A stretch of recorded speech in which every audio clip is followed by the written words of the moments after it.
మీ అందరూ కూడా పేరు పేరున నా హృదయపూర్వక వందనాలు తెలియజేస్తున్నాను. నాకు ఇచ్చిన సమయం తక్కువ అయినప్పుడు కూడా ఎప్పుడు ఇస్తారా దేవుడు చేసిన ఆశ్చర్య కార్యాలు నేను ఎప్పుడు చెప్పాలి? సమయం సరిపడితే చాలదా? ఎంత వేగంగా వాక్యం ముగించుతారో, ఎంత వేగంగా నటిస్తారో ప్రతి అంశం కూడా మీకు చెప్పాలి. ఎందుకు? దేవుడు చేసిన ఆశ్చర్య కార్యం మీకు చెప్పకపోతే నా జీవితమే వ్యర్థం. కనుక దేవుడు ఈ అవకాశాన్ని సంఘటనల ద్వారా, కాపర్ ద్వారా ఇచ్చినందుకు వారికి ప్రత్యేక వందనాలు. నా కుమార్తె కోసం కూడా మీ సంఘం మొత్తం కూడా ఏకాంతంగా ప్రార్థన చేసిన ఈ సంఘాలు కూడా హృదయపూర్వక ధన్యవాదాలు తెలియజేస్తున్నాను. నా రెండో కుమార్తె మీకు తెలుసు. నా యొక్క రెండో కుమార్తె యొక్క వయసు 2 సంవత్సరాల 4 నెలలు ప్రియమైన సోదరుల. అయితే ఈ యొక్క ప్రయాణము 1 నెల 17 రోజులు పట్టిందండి. పాప హాస్పిటల్ తిప్పాం. ఇప్పుడు 17వ తేదీన ఇక్కడికి ఇంటికి వస్తామని ఏ రోజు కూడా కాలంలో అనుకోలేదు, ఊహించలేదు. ఎన్ని సంవత్సరాలు పడుతుందో మాకు తెలియదు. పాప బతుకుదో మాకు తెలియదు. పాపకి వచ్చిన కండిషన్ బట్టి చూస్తే వాళ్ళు ఎన్ని టెస్టులు చేశారో, ఎంత రక్తం వాళ్ళు తీసుకుని ఎన్ని పరీక్షలు చేశారంటే దానికి లెక్కలేదు ప్రియమైన సహోదరులారా. అయితే ఏప్రిల్ 1వ తేదీన పాపకు ఫీవర్ వచ్చింది. ఫీవర్ రాగానే హరిప్రసాద్ హాస్పిటల్ తీసుకెళ్ళగానే అక్కడ వాళ్ళు యాంటీబయాటిక్ ఇంజెక్షన్స్ ప్లస్ మెడిసిన్ అనేది ఇచ్చారు. ఇచ్చిన తర్వాత మెడిసిన్ మేము 3 రోజుల వరకు ఓడిన తర్వాత పాపకి ఫీవర్ రాలేదు. అబ్బా దేవుడు కార్యం చేసేదని నువ్వు ఆశించావు. అయితే మళ్ళీ ఏప్రిల్ 12వ తేదీ అయ్యేసరికి మళ్ళీ ఫీవర్ మొదలైంది. ఫీవర్ మొదలవగానే ప్లేట్లెట్స్ డౌన్ అయిపోతుంది. బొప్పాయి మొక్కలు కానీ బొప్పాయి ఆకులు కానీ ఫ్రూట్స్ కానీ ఏ పెట్టినా ఆటోమేటిక్ పెరగాలి. అది సొంతంగా గోల్డ్లో పెరగాలి. అయితే ఈ చిన్న విషయం కదా, చాలా మంది జీవితాల్లో చూసాము. ప్లేట్లెట్స్ డౌన్ అయితే బొప్పాయి రసం కానీ, బొప్పాయి ముక్కలు కానీ, బొప్పాయి ఆకులు కానీ, ఏదైనా మనం టీవీ పళ్ళు కానీ పెడితే ఆటోమేటిక్గా ఎప్పుడు చెందేస్తుంది కదా అనేసి ఆశపడ్డాను. అంత అవుతుంది అన్నమాట. మీకు కళ్ళ కానీ ఊహించలేదు ప్రియమైన సహోదరులారా. అయితే ఆ రోజు 12వ తేదీ వెళ్ళాం. 12, 13, 14 సెకండ్ సాటర్డే 12, 13 ఆదివారం, 14 ఏమో సోమవారం. 3 రోజులు కలిసారు. ఏ డాక్టర్ లేరు. సాయి సంఘం దగ్గరికి వెళ్ళాం లేదు, సదాశివ హాస్పిటల్ దగ్గరికి వెళ్ళాం లేదు, హరిప్రసాద్ దగ్గరికి వెళ్ళాం లేదు. ఏం చేయాలో అర్థం లేదు. ఊళ్ళో చెమటలు ఎక్కిస్తాడు. పాప రావడానికి వీక్ అయిపోతుంది, సమస్యలు పడుతుంది.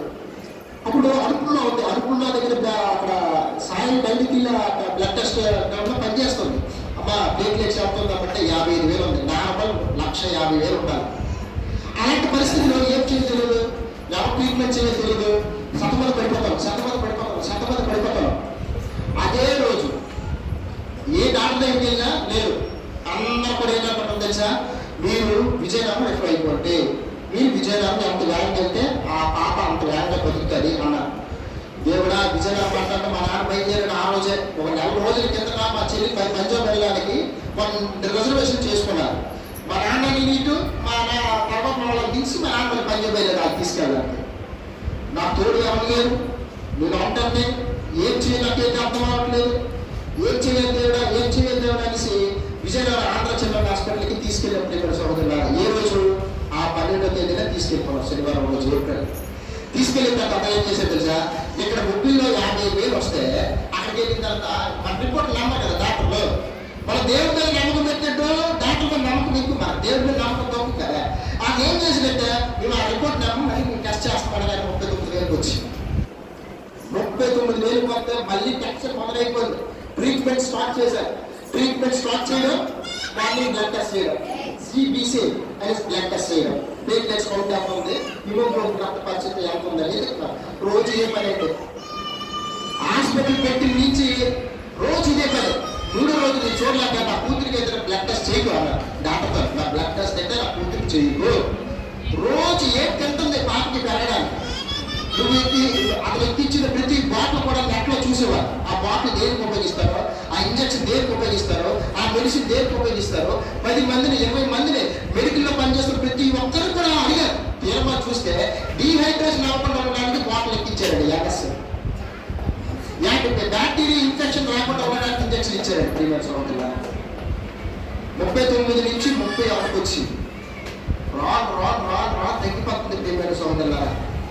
ఏంటి మరి హాస్పిటల్ ఇచ్చి మరి వెళ్ళలేము కదా, ఎంతసేపు పేమెంటే.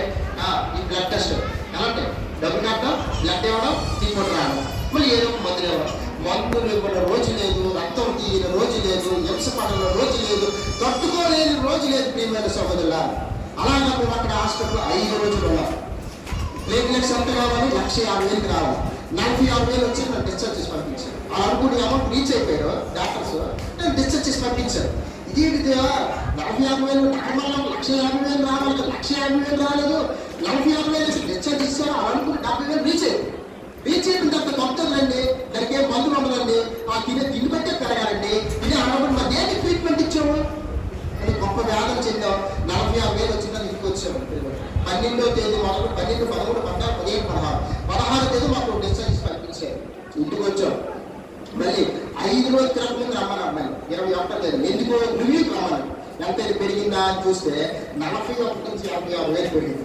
అమ్మ నాయన దగ్గరగా వస్తుంది, పెరుగుతుంది, ఆమెకి బ్లడ్ ఇంప్రూవ్ అవుతుంది. సంబర పడిపోయిన తర్వాత ప్రియమైన సహోదరులారా, మళ్ళీ ఒక వారం రోజులు తిరగకపోతే ఫీవర్ వచ్చింది. మళ్ళీ వారం రోజులు తిరగకపోతే ఫీవర్ వచ్చింది. ఆ రోజు మళ్ళీ అనుకున్నాం ఉంది, అమ్మ ఎంతవరకు వచ్చి చెక్ చేసుకుంటాం ఒకసారి చేయకెళ్ళి అంటే, మాయా నేను చేస్తాను మాయా, నువ్వు భయపడకంటే 55,000 వచ్చండి అనుకున్నా. ఆశ్చర్యపోయి, మాయా ఇదేంటి మాయా 55,000 వస్తుంది, ఒక్కసారి మళ్ళీ పాపం తీసుకురావా, బ్లడ్ తీస్తాను, మళ్ళీ చెక్ చేస్తానంటే, మరి 2 సుట్టేది డాక్టర్ వద్దామా, నేను చూడలేకపోతున్నాను, మరి వద్దు తల్లి, అలాగుంటే ఆ రిపోర్ట్ పట్టుకొని ఇక్కడ ఇంటికి వచ్చింది.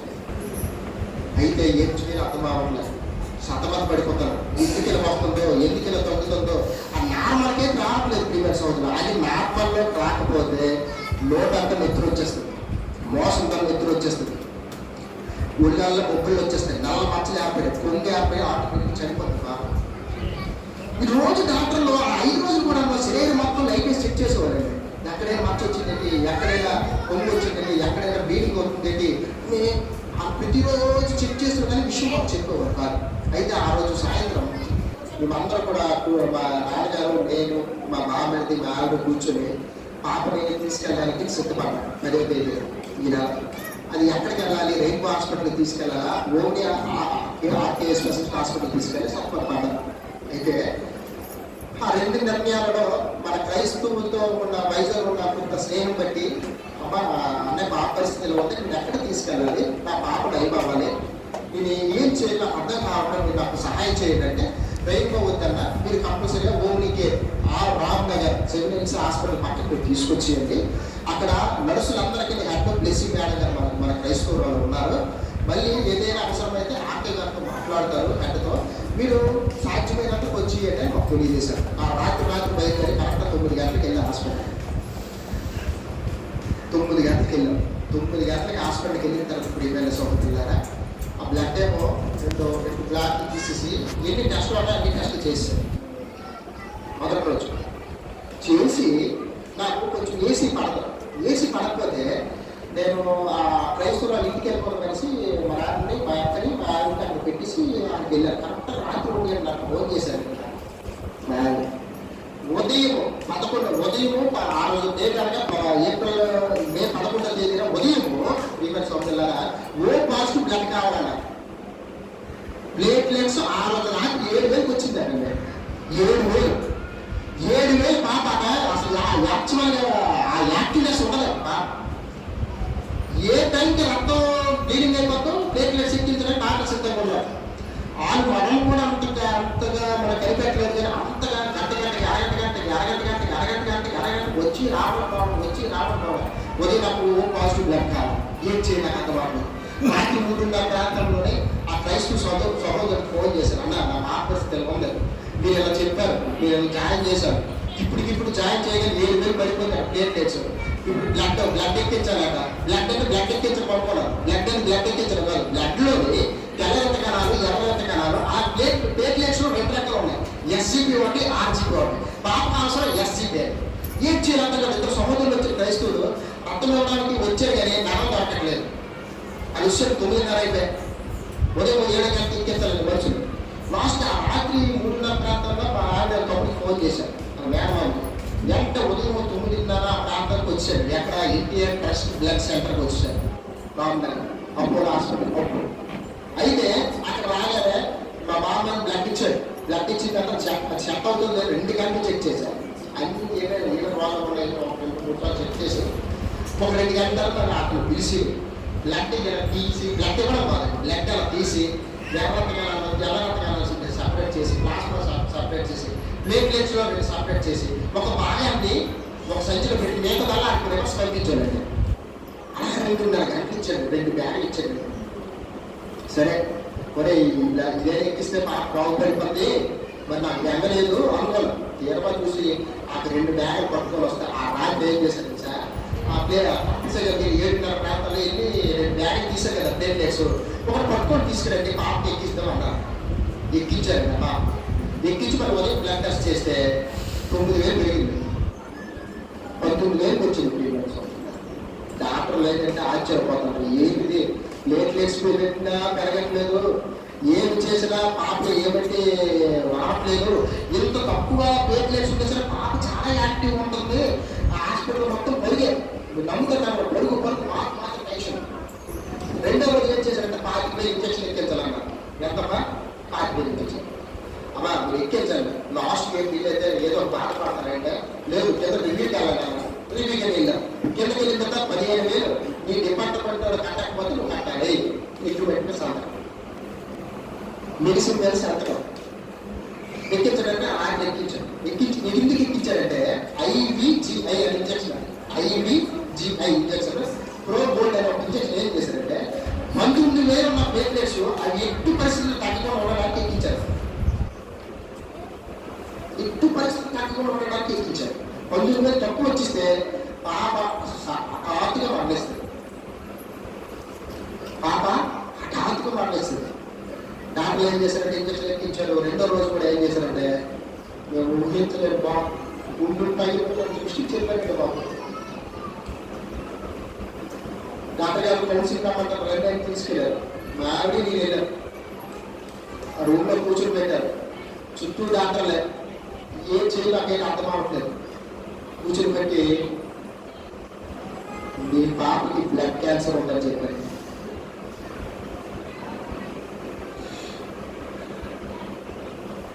మీ పాపకి బ్లడ్ క్యాన్సర్ ఉందని గుండు పడిపోయింది.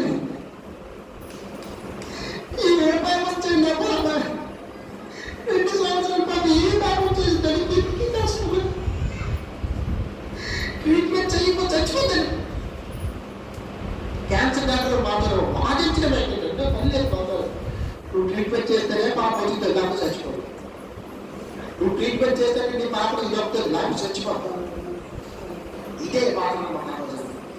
మా అక్క వచ్చింది, దానికి చెప్తే మా గుండె వెళ్ళిపోతే మా అమ్మ మా నాన్న నేను ఏడు చెప్తాను, నా స్నేహితుడికి ఏడు చెప్తాను, నా గ్రామానికి మరి నేను రాలేను, మరి రాలేను గ్రామానికి కావాలంటే వైజాగ్ చట్నీ డ్యూటీ చేసుకున్నట్టు మా అబ్బాయి వెళ్ళిపోతారు.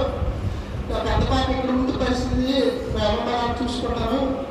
మరి తన జీవితంలో మరి ఇదే మాకు మరి తట్టుకోలేని పరిస్థితి. ఎవరు చెప్పుకోలేను, బాగా చెప్పుకుంటే ఏ మాట ఎవరు అంటారో, అది ఆ తల్లిదండ్రులు చేసిన పాప అంటారో, లేకపోతే ఏ నిర్ణయం వేస్తారో తెలియక మానవులు ఊరుకున్నాడు. బట్టి ఊరుకున్నాడు.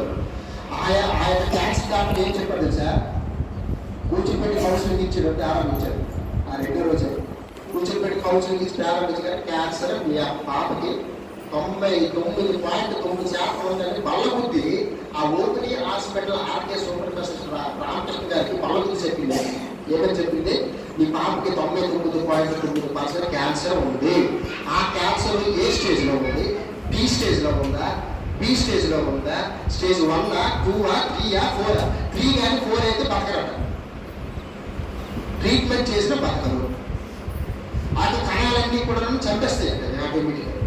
అలాంటి సిచ్యువేషన్లో మాకు అదే రోజు 3 సార్లు కౌన్సిలింగ్ ఇచ్చారు. మా ఆవిడ నన్ను తీసుకెళ్ళి బ్లడ్ క్యాన్సర్ ఉందని చెప్పడం, రెండో మేడపడికి ఎక్కి ఐసీలోకి వెళ్ళి మా నాన్నకి ఏడ్చుకొని నేను చెప్పడం, మళ్ళీ మా ఆవిడ పక్కన పెట్టి మా నాన్నని మళ్ళీ కౌన్సిలింగ్ కూర్చోవడం, కౌన్సిలింగ్ ఒప్పుకోవడం లేదని వీడియోలు తీయడం, ఆ కౌన్సిలింగ్తో మేము అంగీకరించినట్టు సంతకాలు పెట్టించడం, సహాశక్తులు ఎంత ప్రయత్నం చేసిందంటే ఆవిడే అంత ప్రయత్నం చేసిందండి. అయితే మూడో రోజు వచ్చేసరికి డాక్టర్లతో సహా అందరు డాక్టర్లు కూడా పాప దగ్గరికి వస్తారు. ఐసీయూ ఫ్యామిలీ అంటే అందరూ వచ్చి సార్ వాళ్ళు డిస్కస్ చేసుకుంటారు. ఈ జబ్బు ఏ స్థాయిలో ఉంది, ఏ రకంగా ఉంది, ఈ పాపకి ఎటువంటి ట్రీట్మెంట్ చేస్తే బతుకుతుంది, మనం ఎంతవరకు గ్యారంటీ ఇవ్వగలం, మనం ఎంతవరకు గ్యారంటీ ఇవ్వాలి, ఎంతవరకు బతికించగలం అని చాలా డిస్కషన్ చేసుకున్నానండి. నా చేతిలో ఇలా దారి పళ్ళు పాప కోసం మురిసి, మరి నాకు మూడో రోజు నుంచి నేను ఏం చేస్తానో నాకు తెలియదు. ఈ పట్టుకొని ఇలా వెనక్కి పట్టుకొని దేవుడిని స్థుతించడం తప్ప నాకు రెండోది తెలియదండి. ఇలాగే ఉన్నాను. ఆవిడ వాదించింది, బాబు ఇప్పుడు టెస్ట్కి 35,000 అవుతుందమ్మా, బోన్ మ్యారో టెస్ట్ చేయాలి, అవి 2 భాగాలు చేయాలి, ఆ బోన్ మ్యారో ఇచ్చే 2 తీయాలి, అది అడిస్తే అవి 35,000 కట్టమంటండి. నేను కట్టినాను. నా పాపని దేవుడే స్వస్థపరుస్తాడు, నేను మా బిడ్డ కట్టను. ఎందుకు కట్టనంటే నా పాప ఏ పాపం చేయనిదాని, ఏ పాపం కూడా ఎడగనిదాని దేవుడు తన చిత్తాన్ని నెరవేరుస్తాడు, బతికితే నాకు ఇస్తాడు, లేకపోతే దేవుడి దగ్గర ఉంటుంది. నాకేం తెగలేదు, నేనేం చేయలేని గట్టి నిలబడ్డానండి. మా ఆవిడ పాపం డాక్టర్లతో లేకుండా వాళ్ళు వాదిస్తున్నావు, మన పాప ఏమేమి చేసేస్తారో నీకు బుర్రలేదా, బుద్ధి లేదంటే మా ఆవిడ నాకు ఏడ్చింది. నేను ఎప్పుడే మాట్లాడాను, మీరు మాత్రం ఎక్కువ పరిస్థితుల్లో కూడా నా పాపకు మాత్రం ట్రీట్మెంట్ చేస్తూ ఒప్పుకోవడం. ఆ డబ్బులు లేవని అన్నాను కదా, ఆ డబ్బులు ట్రీట్మెంట్కి కడతాను. ఎంత కడతారో రిపోర్ట్స్ వచ్చిన తర్వాత మేము ఆలోచిస్తున్నాం. ఏమైనా చివరి స్టేజ్లో ఉంటే ఇంటికి తీసుకెళ్ళిపోతాం. అదే ఉన్న కాలం కూడా చక్కగా చూసుకుంటాం. దాని చిత్తం ఎలా జరుగుతుందో అలా జరుగుతుంది, కానీ మీతో మాత్రం ఈ ట్రీట్మెంట్ చేయగలుగుతారే మొండు కూడా పడుతున్న ఆ రోజు అలా ఉన్నానండి. నన్ను ఒప్పించడానికి ఎవరి ద్వారైతే నేను హాస్పిటల్ జాయిన్ అయ్యానో ఆ మేనేజర్ పిలిచారు, తమ్ముడు నేను 7 సంవత్సరాలు ఈ హాస్పిటల్లో పనిచేస్తున్నాను, నీ వల్ల నాకు చెడ్డపేరు ఎక్కువ.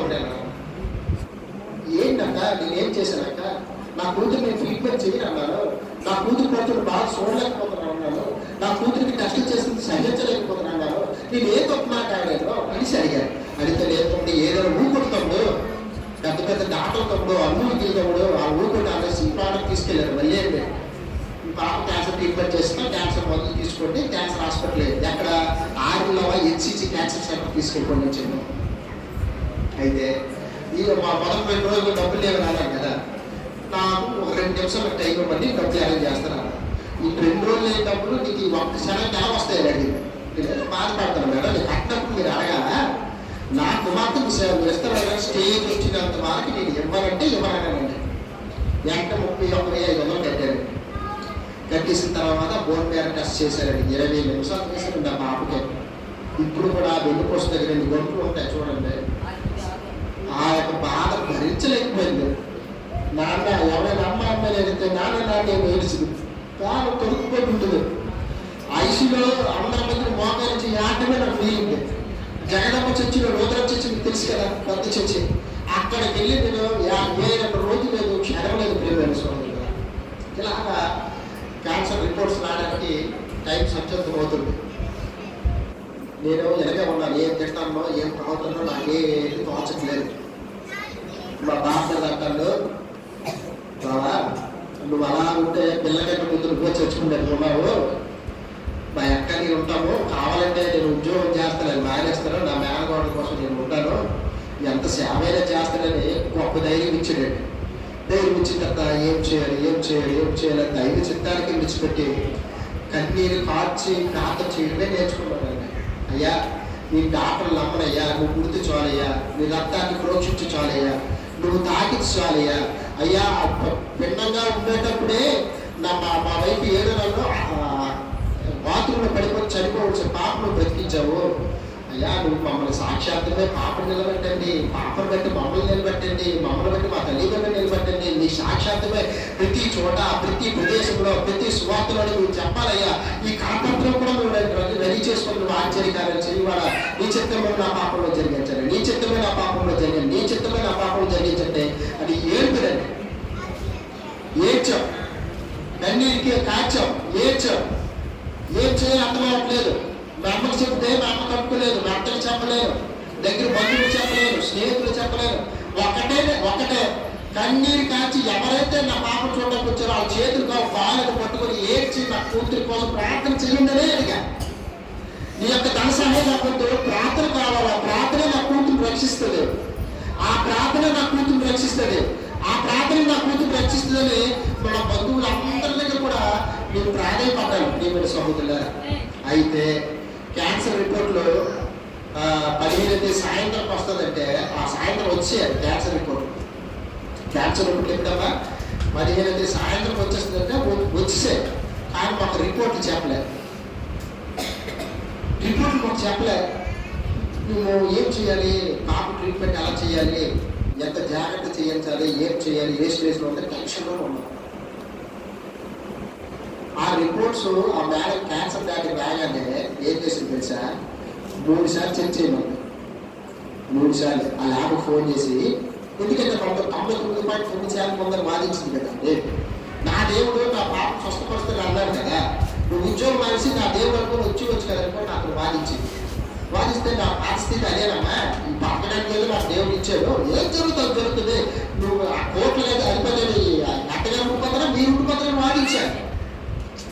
వాదించగానే వాళ్ళు 3 సార్లు చెక్ చేసి 3 సార్లు ఏం చేసింది, 3 సార్లు చెక్ చేసింది. ఫస్ట్ చెక్ చేసింది నెగిటివ్ వచ్చింది, మరి మధ్యాహ్నం చెక్ చేసింది నెగిటివ్ వచ్చింది, 3సారి చెక్ చేసింది నెగిటివ్ వచ్చింది. ఆవిడ పొర పాడైపోయిన ప్రియమైన సహోదరులారా, దేవుడు ఒక్కసారి చెప్తారు హల్లెలూయా.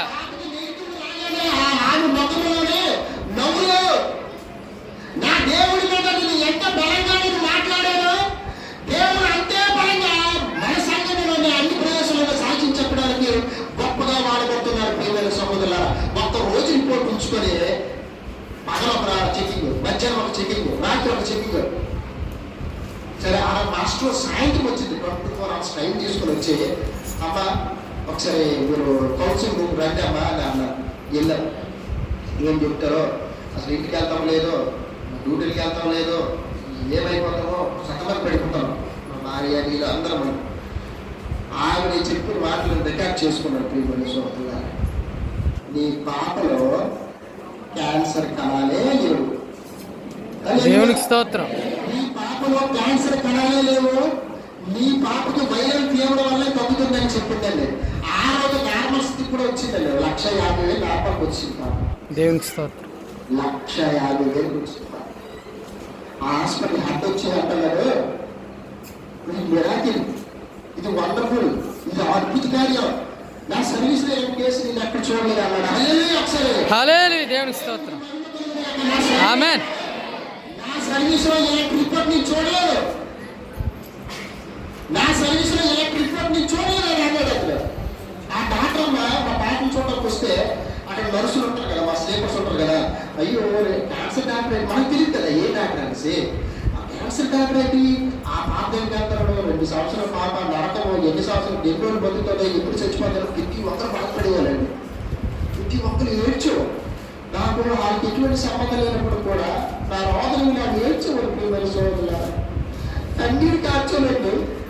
అది ఏడు చూస్తుంటే అయ్యా ఈ సాక్షాత్తుగా అయ్యా నాకు ఒకటే అర్థమైంది. ప్రియమైన సోదరులు ఏం తెలుసా, నా కుమార్తెకి బాగాలేనప్పుడు నేను ఎంత బాధపడ్డానో, నా దేవుడికి దూరమైనప్పుడు దేవుడు ఎంత బాధపడ్డానో అనిపించింది. దేవుడు పాడే వాడిచ్చాడు, చెప్పే ప్రోత్సాహం ఇచ్చాడు, కానీ దేవుడి కోసం ఉపయోగపడకుండా ఉండాలి. ఆ రిపోర్ట్ని చూడగానే ఆశ్చర్యపోయాడు. ఆ క్యాన్సర్ డాక్టర్ ఇప్పుడు డిశ్చార్జ్ అయిపోతారంటే సరే, ఇప్పుడు ఆ విషయం చెప్పగానే ఇప్పుడు డిశ్చార్జ్ అయిపోతున్నాడు, రేపు అయిపోతున్నాడు. ఎందుకు తెలుసా, డాక్టర్ అంటే నా దేవుడు నాకు పెరిగిపోయింది. ఆ రోజు డాక్టర్ చెప్పినట్టు డాక్టర్ అడుగుచాలో నా కుమార్తెని పంపిస్తే నా డాక్టర్లే నా కూతురు చంపేసినావు లేదు, నాకు జబ్బులు ట్రీట్మెంట్ ఇచ్చి చంపేసిన. ప్రియమైన సహోదరులారా, దేవుడి పైన నమ్మకంతో నేను 2 రోజులు డిలే చేయడం బట్టి దేవుడు అక్కడ కార్యాన్ని చేశాడు. కార్యాన్ని చూసాము, ఆ కార్యాన్ని ముందు ఈ రోజు సాక్షాత్తుగా నిలబడ్డాడంటే అది చిన్న విషయం కాదు. ప్రియమైన సహోదరులారా, ఇది మహా అద్భుతం. అక్కడ నర్సులు ఆశ్చర్యం, బ్లడ్ టెస్ట్ చేసిన దాంట్లో అక్కడ బ్లడ్ టెస్ట్ చేసిన దానికి సంబరాలు, నర్సులు అందరూ ఆనందం. మా ఆవిడ దగ్గర భార్య పిల్లలు ఉన్నారు, అమ్మా పాపకలు ఉందట, మా అత్తరు భార్య కదమ్మా, ఎక్కడ చెప్పకమ్మా, చిన్న పాప కదా, అది తట్టుకోలేరు, మా అత్త మామలు వాళ్ళ పరిస్థితి అనుకుంటూ తెలియదమ్మా ఏడ్చాడు. నేను మా బాబు ఉద్యోగం మానేసి పాప దగ్గర ఎన్ని సంవత్సరాలైనా ట్రీట్మెంట్ చేయడానికి సిద్ధమైపోయాయి. నేను ఇక్కడ లాంగ్ లీవ్ పెట్టడానికి సిద్ధపెట్టుకున్నాను. అసలు లంచం పెట్టడం మర్చిపోతాను అనుకున్నాను. సంఘంలో నిలబడతానేమో అనుకోలేదు. దేవుడు చేసిన ఆశ్చర్య కార్యం 7 రోజులు తిరగకుండా లంచం పెట్టి అడిగేటాడు. 7 రోజులు తిరగకుండానే లక్ష్మీ పేర్ల 11 గంటలు అడుగు పెట్టారు. ప్రియమైన సహోదరుడా, పాప రిపోర్ట్ చూడగానే అందరూ ఆశ్చర్యం. అక్కడ ఏంటంటే నర్సుల మధ్య సాక్ష్యం నిలబెట్టారు, డాక్టర్ల మధ్య సాక్ష్యం నిలబెట్టారు, క్యాన్సర్ల మధ్య సాక్ష్యం నిలబెట్టారు, రోగుల మధ్య సాక్ష్యం నిలబెట్టారు, స్టాఫ్ మధ్య సాక్ష్యం. ఆ పాప ఎటు పెరిగింది, ఆ పాప గురించే మాట, ఆ పాప ఎటు పెరిగిందిగా పాప గురించే సంభాషణ. ఆ పాప ఆ దేవుడు అంత గొప్ప, ఏ దేవుడు అబ్బా మీ దేవుడు అంటే ఆడది యేసుప్రభు అంటే అని చెప్పింది. నా యేసుప్రభు నాకు నువ్వు మాత్రం కాపాడాడు. ప్రియమైన సహోదరులారా, ఎన్ని కష్టాలు వచ్చాయి, ఎన్ని ఇబ్బందులు వచ్చినా దేవుడి మీద భారమైంది, దేవుడి చిత్తానికి విడిచిపెట్టండి. డాక్టర్లు మాత్రం నమ్మకండి. ప్రియమైన సహోదరులారా, డాక్టర్లు ఏమి నమ్మకండి. మెయిన్ రిపోర్ట్ రాకుండా నా కూతురికి 2 రోజులు మందులు ఇచ్చారు, క్యాన్సర్ మందులు 2 రోజులు మందులు ఇచ్చారు. ఆ రిపోర్ట్ రాగానే ఆ రిపోర్ట్ మాకు చెప్పకుండా ఒక పర్సన్ వేగంగా 200 రూపాయలకి తీసుకొచ్చి ఆ మాటలు తీసుకొచ్చి చెట్టకొట్లు పడిందన్నారు. క్యాన్సర్ తీసుకెళ్ళారు. ఆయన చేసిన కార్యం తలుచుకుంటే ఆ రాత్రి నాకు తెల్లవారు అయిపోతుందండి. దేవుడు శుద్ధించాడండి. నిద్ర పట్లే. నీకు బాధలు ఎంత వచ్చాడో సంతోషం అంత ఎక్కువ ఏడ్చాడు. సంతోషం కూడా ఇంకా ఏడ్చాడు. అయ్యా నువ్వు ప్రేమ అమరమైనది నాయన, నువ్వు చేసిన కార్యాలు ఆశ్చర్య కార్యం నాయన, నేను చదవడమే తప్ప ఈరోజు నేను చూశాను. కళ్ళారు నా కళ్ళ ముందు చూసిన ఈ ఆశ్చర్య కార్యాలు. డాక్టర్లు ఎదిరించే శక్తి నాకు దేవుడు ఇచ్చే కాలం ఎట్లేదు. దేవుడు నా కుమార్తెను కాపాడలేసి నాతో మాట్లాడించాడు. అమ్మా మీ ట్రీట్మెంట్ నేను నమ్మను, నా కూతురికి బలేమను, మీ మాట అసలే నమ్మను. ఆ రిపోర్ట్లో నా దేవుడు కార్యం చేస్తాడు, నా దేవుడు కార్యం చేస్తాడు. 3 రోజులు ఉన్నాడమ్మా, 3 రోజులు ఉన్నాయి. చాలా మంది నా క్రైస్తవ సోదరులు వచ్చారు. వాసు వచ్చాడు, మా లైఫ్ గారు వచ్చారు, అలా మా రత్సంతులు వచ్చారు, అందరూ వచ్చారు. ట్రీట్మెంట్ చేయాలంటారు ఆవిడతో సహా. ఆవిడతో సహా ట్రీట్మెంట్ చేయండి చేయండి చెయ్యండి అంటే నేను ఒక్కనే నేను చెయ్యండి. ముందు పట్టు నేను చెయ్యను, నా కూతురికి నేను చెయ్యను. ఒకవేళ నా కూతురు ఈ లోకాన్ని విడిచిపెడితే దేవుడు నా అప్పుడే ఉంటుంది. నా పాప ఏ పాపం చేయలేదు. అయ్యా నేను చేసిన పాపాలు, నా పిల్లలు చేసిన పాపాలు క్షమించమని అడిగాను. పశ్చాత్తాప పడ్డాను. అయ్యా నా హృదయంలో నాకు ఎవరు శత్రువులు ఉండకూడదు ప్రభువా, నాకు ఎవరు శత్రువులు ఉండకూడదు. నాకు ఎవరైనా శత్రువులు ఉంటే నా ప్రార్థన నువ్వు వినమని నాకు తెలుసు. వెంటనే పెద్దబాబు ఫోన్ చేశాడు. అయ్యా నీతో సమాధానం పడాలా, నా ప్రార్థన దేవుడు ఏనంటే నా ప్రార్థన దేవుడు ఏనంటే నీతో సమాధానం పడాలా, నా ప్రార్థన దేవుడు అంగీకరించాలంటే నీతో సమాధానం పడాలా. నీ సమాధానం పడకుండా ఎన్ని ప్రార్థన కాల్చినా, ఎంత దుఃఖము కాల్చినా అది పనికిరాదు. ప్రియమైన సహోదరులారా, ఆ వైజాగ్ పట్టణంలో జగదమ్మ పట్టణంలో నేను ప్రార్థన చేసేప్పుడు ఒక స్త్రీ ఆ యొక్క సిలువ దగ్గర కూర్చొని 5 గంటల వరకు ప్రార్థన చేస్తుందంటే రోజుకి. ఆవిడ నన్ను చూసి ఏమన్నా తెలుసా, నాయనా నువ్వు ఏడుస్తున్నావు కానీ నీ ఏడుపు దుఃఖం వల్ల వస్తుంది కానీ పరిస్థితులు బట్టి నీకు ఏడుపు వస్తుంది తప్ప దేవుడు బతిపోయినప్పుడు ఏడుపైతే నీకు కాదు అన్నది. ప్రియమైన అప్పుడు యూటర్న్ తీసుకోవడం, నా ఆలోచనలు మారిపోయాయి, నా తలపులు మారిపోయాయి, నా ఊహలు మారిపోయాయి. ఎప్పుడైతే దేవుడైతే నేను ఆ మాట విన్నానో అప్పుడు ఆయన సీమును పట్టుకొని ఏడుస్తుంటే నా చుట్టూ 10 మంది అలా ఊగిస్తారు. ప్రియమైన సహోదరులారా, ఉదయం సాయంత్రం వెళ్ళడమే. అక్కడ ఏ కష్టం అవుతున్నాయో నా భార్య నాకు చెప్పింది కాదు. ఎందుకంటే వ్యక్తిగా కాదు, దేవుడు తప్ప నాకు 2 ఆలోచనలు లేదు. ఆవిడేంటంటే నా గుంపులు పగిలికుంటే మాట ఎలాగైతే డాక్టర్లు చెప్పారో నాకు ఏడ్చిన ఏడుపు, అయ్యా నువ్వు వచ్చి దుఃఖం అని ఏడుపడద్దు, పశ్చాత్తాపంతో కూడిన ఏడుపు కావాలి. దేవుడికి వెళ్ళి ఏడండి కాదు అనగానే ఆ సిలుగురు పట్టుకొని ముగ్గులు పాడుకుంటూ ఉండండి. పాడుకున్నాను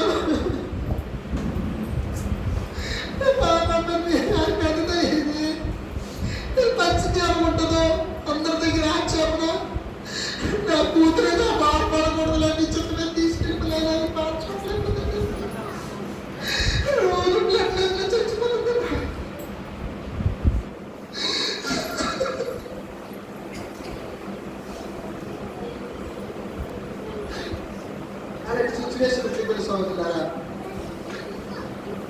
అలాంటి సిచ్యువేషన్లో ఆ మాట బాబు చెప్పగానే నువ్వు బాగా ఆలోచించి బాగా నీకు 2 గంటలు కూర్చొని